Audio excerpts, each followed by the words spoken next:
Nestled in the heart of the Appalachian Mountains, the small, forgotten town of Hollow Creek had become little more than a name on a crumbling map.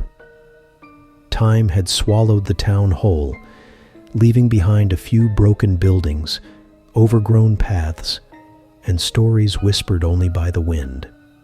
Once a thriving mining village, Hollow Creek met its quiet demise after a series of strange disappearances in the early 1900s.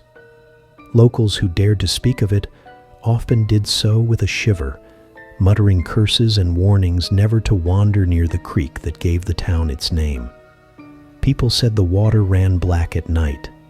They said voices called from the trees, and they said that something in the woods remembered every soul who had ever stepped foot there. But legends have a way of becoming background noise, especially to those who don't believe. A group of urban explorers from out of town heard the rumors, read the forums, and laughed at the warnings. They came armed with flashlights, cameras, and arrogance, hoping to capture something spooky for their social media. They were sure the tales of Hollow Creek were just folklore, nothing more than local superstition clinging to the past. But Hollow Creek was not a place to be mocked. As the group crossed the threshold into the wooded trail leading into the town, a silence fell that was too complete. Even the birds seemed to know not to sing. The first thing they noticed was the cold, not biting, but unnatural, like the air itself was watching. They reached the old town center by twilight. The buildings stood like skeletons, weathered, splintered wood, shattered windows, collapsed roofs. A general store still displayed faded advertisements on its cracked glass. A rusted bell hung crookedly from the schoolhouse roof. And just beyond the remnants of a chapel lay Hollow Creek itself, winding through the trees like a dark serpent. They set up camp near the water.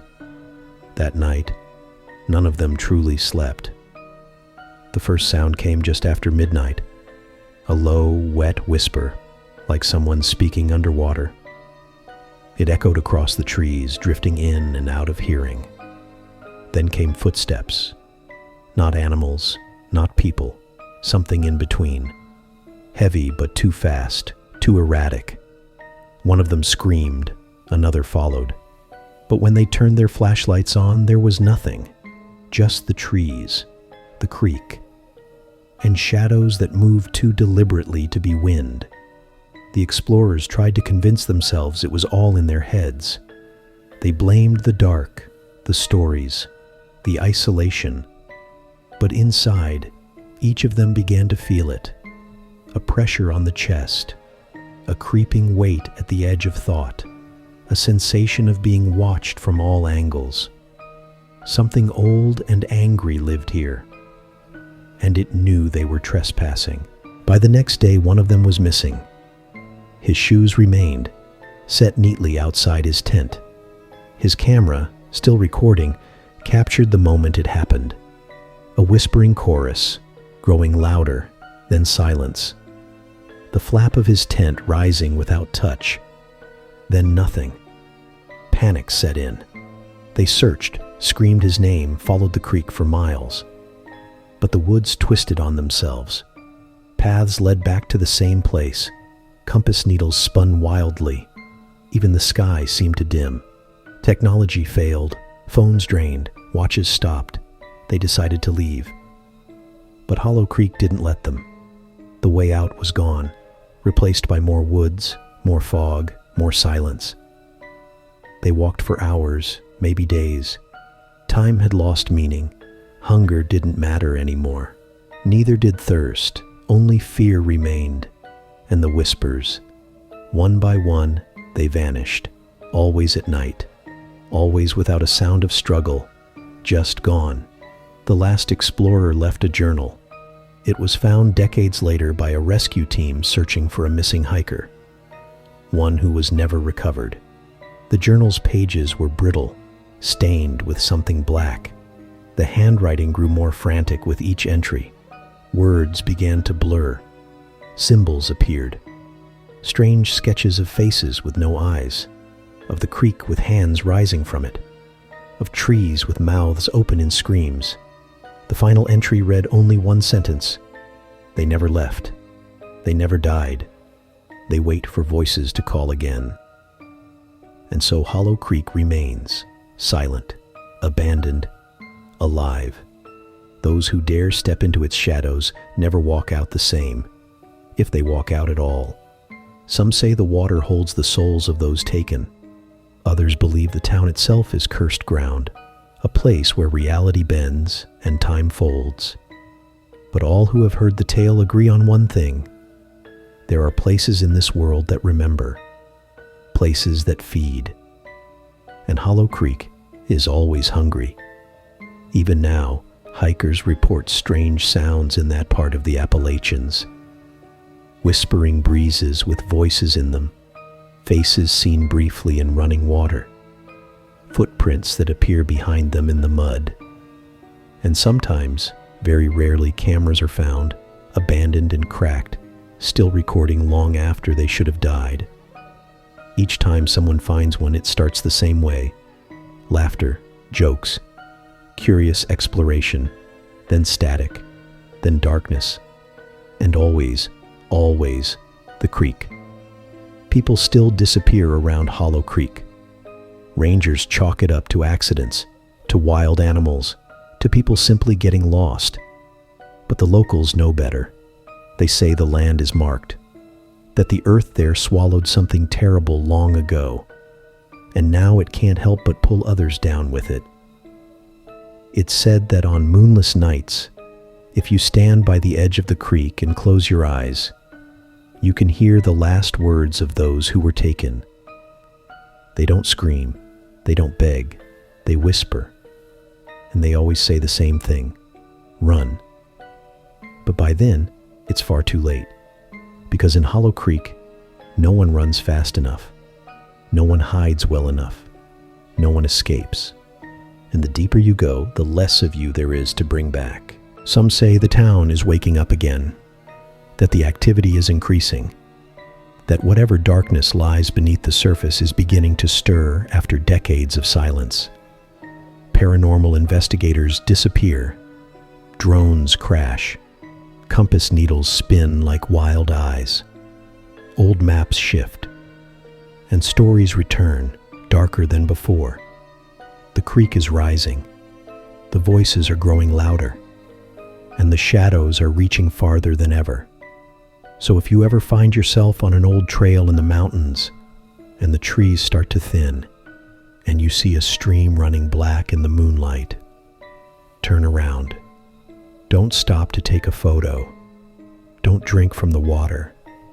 Don't listen to the voices, because Hollow Creek doesn't want visitors. It wants you to stay forever. The Appalachian Mountains stretch like a sleeping giant across the eastern United States. Mystical, ancient, and cloaked in secrets as old as the rocks themselves. The trees whisper stories in the wind, and the mist that rolls through the hollows carries voices no human tongue has spoken in centuries. Among the hidden ridges and forgotten trails, there lies a place known only in frightened murmurs: Black Hollow. Black Hollow was once a mining settlement, but nothing remains on the maps. People say the fog claimed it, and no one ever found it again. Those who tried to find Black Hollow were either never heard from again, or came back empty-eyed and broken, whispering nonsense about the voices in the mist. It starts the same way every time. A hiker strays off trail. A camper hears a sound. A drone captures a glimpse of an old wooden cabin that shouldn't be there. Then the fog comes, fast, heavy, unnatural. And then the whispers begin. No one knows what they say. The language changes for every person who hears it. Some claim it's Old English. Others swear it's Cherokee. A few say it's a language never recorded, one that predates the mountains themselves. But all agree, The voices aren't human, and they don't stop. One fall evening, a man named Thomas ventured into the Blue Ridge alone. He was an experienced backpacker who had heard of the Black Hollow myth online. He wanted answers, proof that the story was either fake or real. What he got was something else entirely.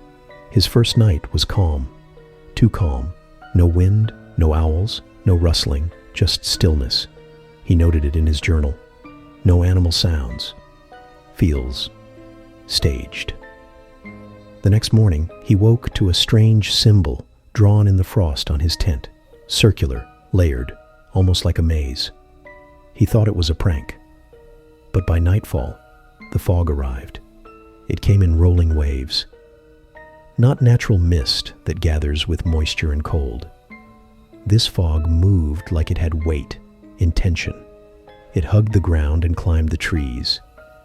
It didn't just obscure sight, it muted sound. Even the crunch of dry leaves vanished beneath it. Then came the voices. Thomas tried to record them, but the audio only captured silence, except for a faint static that pulsed like a heartbeat. He called out, thinking someone was nearby. No reply. Just more whispers, circling closer. He started walking, trying to escape it. But the terrain shifted. Trails he marked were gone. Trees looked identical. No matter how far he walked, he ended up in the same place. A moss-covered boulder shaped like a jawbone. His journal entries grew erratic. They're following me. The fog sees. I heard my mother's voice. But she's been dead for 12 years. The rocks are breathing. Something is in the trees. On the 5th day, his journal ended abruptly. No final message. Just a page torn out, as if whatever found him didn't want him to write what came next. His backpack was discovered weeks later by a rescue team. It was dry, spotless, and sitting neatly beside that same mossy boulder. Inside was his journal, a compass spinning in circles, and a roll of undeveloped film. The pictures, when processed, showed dense fog, except for one. The final photo captured a silhouette standing at the edge of the mist. Tall, thin, arms unnaturally long. Its face was obscured, but its mouth was open. Wide. Too wide. After the photo went public online, more people went looking. Some returned. Most didn't. Those who came back refused to speak. Some were institutionalized, drawing the same spiral-shaped symbol over and over on the walls of their rooms. A few tried to speak in a guttural tongue, their throats raw, their eyes permanently wide with terror. There are theories. Some say Black Hollow was built on sacred land cursed by broken treaties and blood-soaked soil. Others believe something sleeps beneath the mountains, older than time, and the fog is its breath as it dreams.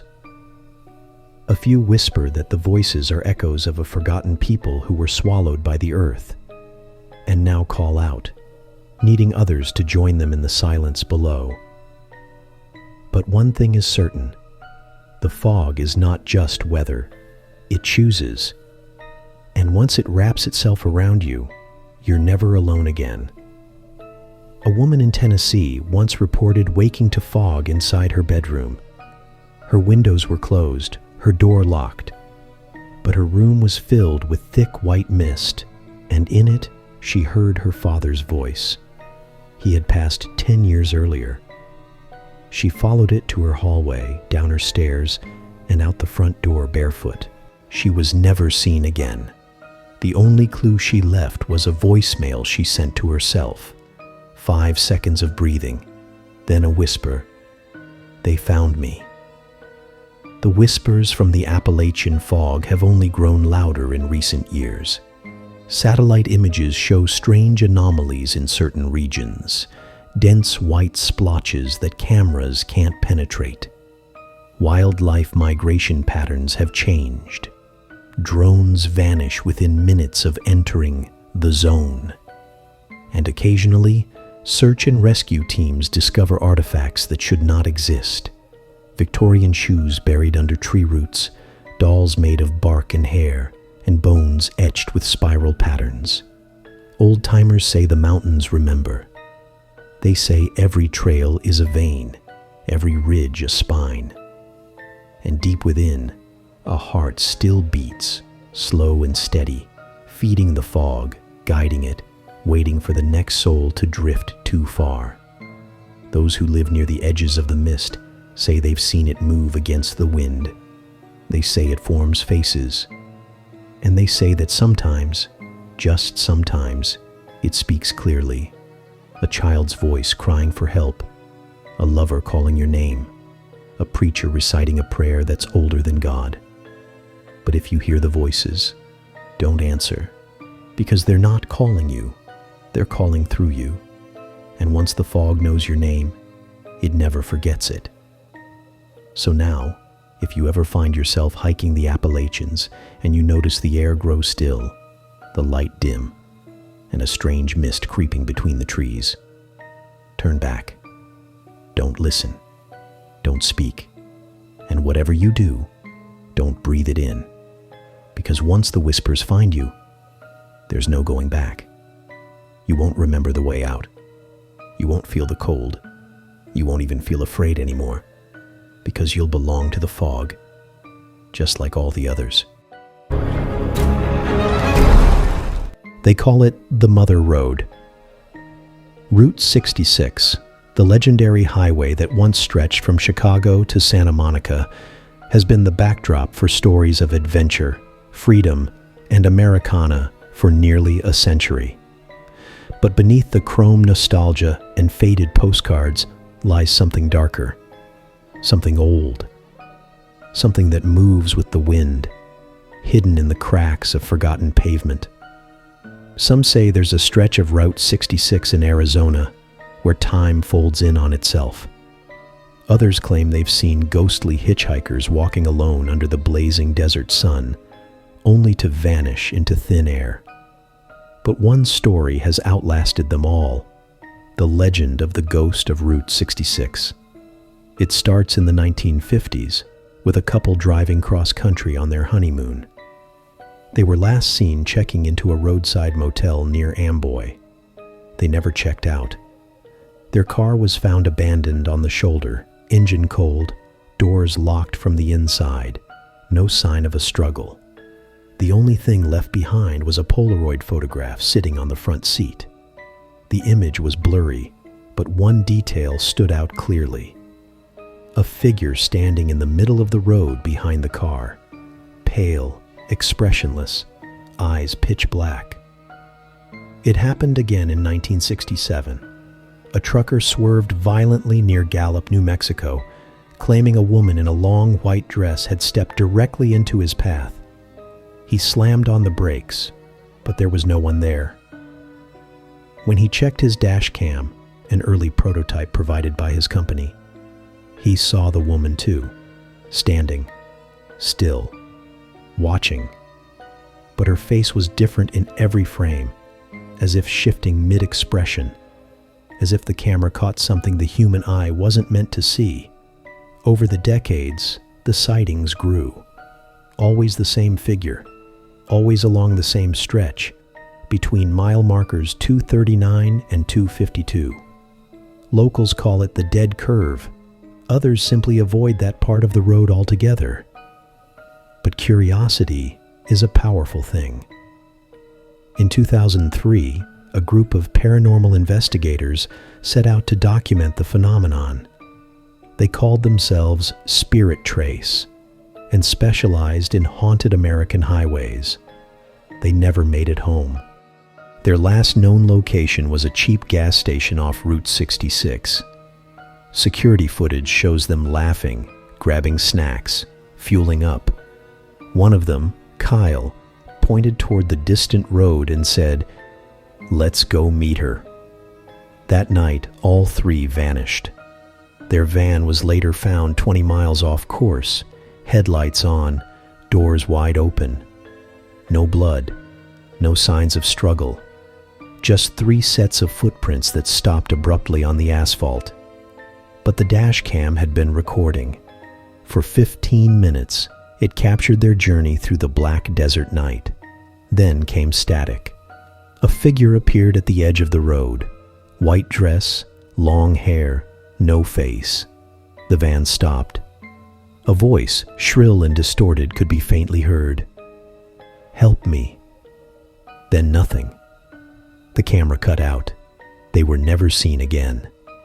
What makes the legend more terrifying is how personalized the encounters are. A man driving alone hears his late mother's voice in the back seat. A woman hears her child laughing just outside the car window. A radio starts playing songs from the exact year a loved one died. All reports match the same pattern: disorientation, lost time, intense cold, and the overwhelming feeling that someone or something has entered the vehicle. One survivor, if you can call him that, was a man named Jordan, who broke down near mile marker 245. His phone was dead, the engine refused to start, and the nearest sign of life was an old diner several miles behind him. He decided to wait. As the sun dipped behind the horizon, the heat vanished, replaced by an unnatural chill. Fog crept over the road, impossible for a desert night.